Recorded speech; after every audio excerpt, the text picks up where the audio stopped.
നമസ്കാരം. പ്രധാന വാർത്തകൾ.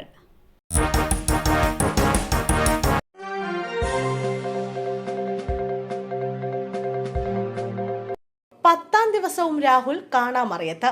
മുൻകൂർ ജാമ്യ ഹർജി ഇന്ന് ഹൈക്കോടതിയിൽ. ബലാത്സംഗ കേസിൽ പ്രതിയായ രാഹുൽ മാങ്കൂട്ടത്തിൽ MLA 10ാം ദിവസവും ഒളിവിൽ തുടരുന്നു. രാഹുലിനെ കണ്ടെത്താൻ അന്വേഷണ സംഘം തിരച്ചിൽ ഊർജിതമാക്കിയെങ്കിലും കണ്ടെത്താനായിട്ടില്ല. ഒളിവുവാസത്തിനിടെ പലതവണ മൊബൈൽ ഫോണും കാറും രാഹുൽ മാങ്കൂട്ടത്തിൽ മാറി മാറി ഉപയോഗിക്കുന്നതായാണ് വിവരം.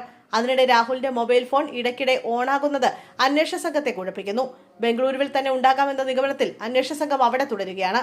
ഹൈക്കോടതി മുൻകൂർ ജാമ്യാപേക്ഷ പരിഗണിക്കുന്ന സാഹചര്യത്തിൽ രാഹുൽ കീഴടങ്ങാനുള്ള സാധ്യത കുറവാണ്.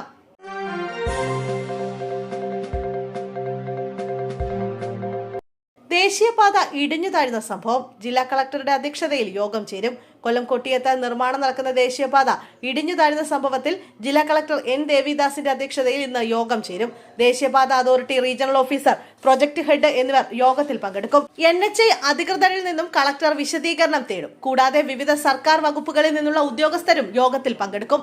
അപകടത്തിന്റെ കാരണം കണ്ടെത്താൻ ദേശീയപാത അതോറിറ്റിയുടെ വിദഗ്ധ സംഘം ഉടൻ സ്ഥലം സന്ദർശിക്കും. കരാർ കമ്പനിയായ ശിവാലയ കൺസ്ട്രക്ഷനോട് NHAI റിപ്പോർട്ട് തേടിയിരുന്നു.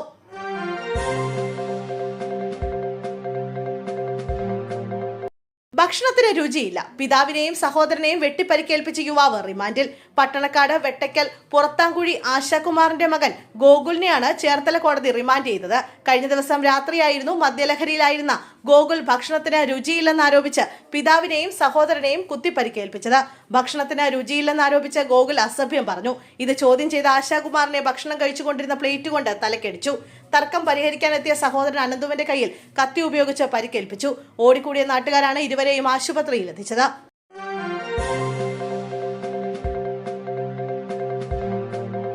ശബരിമല ദർശനം കഴിഞ്ഞ് മടങ്ങുമ്പോൾ അപകടം. 4 അയ്യപ്പ ഭക്തർക്ക് ദാരുണാന്ത്യം. തമിഴ്നാട് രാമനാഥപുരത്താണ് അപകടം നടന്നത്. ആന്ധ്ര സ്വദേശികളാണ് മരിച്ചത്. ശബരിമല ദർശനത്തിന് ശേഷം മടങ്ങുമ്പോഴായിരുന്നു അപകടം. കീഴക്കരയിൽ നിന്നുള്ള കാർ ഡ്രൈവർ മുഷ്താഖ് അഹമ്മദ്, ആന്ധ്രയിൽ നിന്നുള്ള രാമചന്ദ്ര റാവു, അപ്പാർ റാവു നായിഡു, ബെണ്ടാരു ചന്ദ്രറാവു, റാമർ എന്നിവരാണ് മരിച്ചത്. റോഡിന് സമീപം കാർ നിർത്തിയിട്ട് ഉറങ്ങുകയായിരുന്നു ഇവർ. രാമനാഥപുരം സ്വദേശികൾ സഞ്ചരിച്ച കാർ നിയന്ത്രണം വിട്ട് അയ്യപ്പ തീർത്ഥാടകരുടെ കാറിൽ ഇടിക്കുകയായിരുന്നു. രാമേശ്വരം ക്ഷേത്രത്തിൽ ദർശനത്തിനായാണ് ഇവർ രാമനാഥപുരത്തെത്തിയത്. അപകടത്തിൽ 7 പേർക്ക് ഗുരുതര പരിക്കേറ്റു. പുലർച്ചെ 3 മണിക്കായിരുന്നു അപകടം.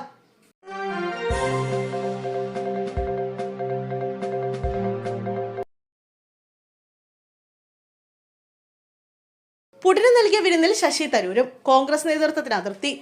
പുടിന് നൽകിയ വിരുന്നിൽ ശശി തരൂർ പങ്കെടുത്തതിൽ കോൺഗ്രസ് നേതൃത്വത്തിന് അതൃപ്തി. തരൂർ പാർട്ടിയോട് ആലോചിച്ചില്ലെന്ന് AICC വൃത്തങ്ങൾ. വിരുന്നിന് ക്ഷണം നൽകിയവരും പോയവരും ചോദ്യം നേരിടണമെന്ന് AICC വക്താവ് പവൻ ഖേര പറഞ്ഞു.